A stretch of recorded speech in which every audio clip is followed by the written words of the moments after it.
L'OPH veut tourner la page des incivilités.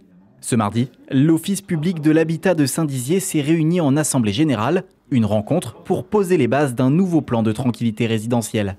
Il y a 6 mois, nous vous dévoilions le dur quotidien des habitants de l'OPH. Plusieurs locataires comme Sophie nous avaient fait part de leur colère face aux dégradations et aux incivilités. Ça fait longtemps que j'habite ici, mais qu'il y avait des misères cachées.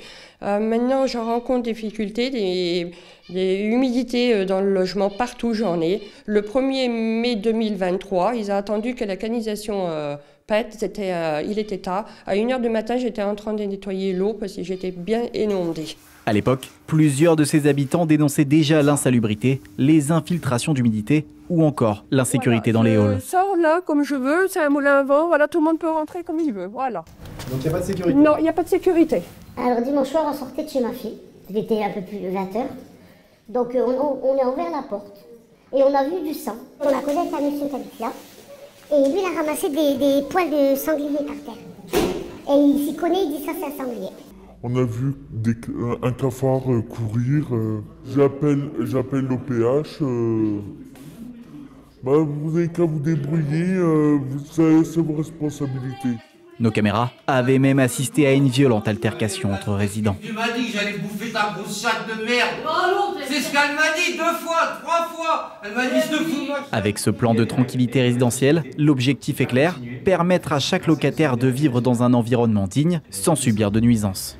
Il y a une majorité de locataires qui se voient pourrir l'oreille par une minorité de locataires qui font n'importe quoi, qui respectent pas les autres, qui n'ont plus l'éducation, qui se lavent pas, qui lavent pas leur logement, etc. Et ça pose des problèmes énormes. Donc notre question, c'est qu'est-ce qu'on fait face à ça?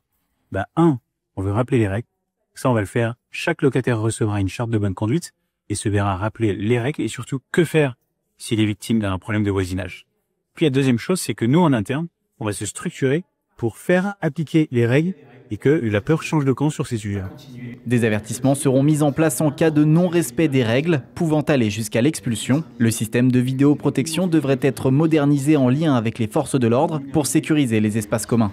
Mais pour que ce plan porte ses fruits, l'ensemble des habitants devront faire les démarches nécessaires. Nous, on doit d'abord constater l'insalubrité en partie privative et il faut respecter une procédure. Il faut tout d'abord rendre visite. Si le locataire veut pas nous ouvrir, il peut pas l'obliger. Il faut faire une lettre de mise en demeure, faire un constat par huissier et à chaque fois il faut respecter des temps entre les simples rappels et les mises en demeure. Donc parfois c'est 3 semaines. Donc on a des délais juridiques à respecter parce que le locataire a aussi ses droits. Ce qui peut donner ce sentiment de frustration, c'est la longueur des procédures parce qu'effectivement il y a des temps juridiques à respecter. Chaque année, les services de l'OPH traitent des centaines de signalements liés aux incivilités, avec plus de 3750 logements dans le parc OPH et 7000 personnes concernées à Saint-Dizier. L'enjeu est crucial pour le quotidien des habitants.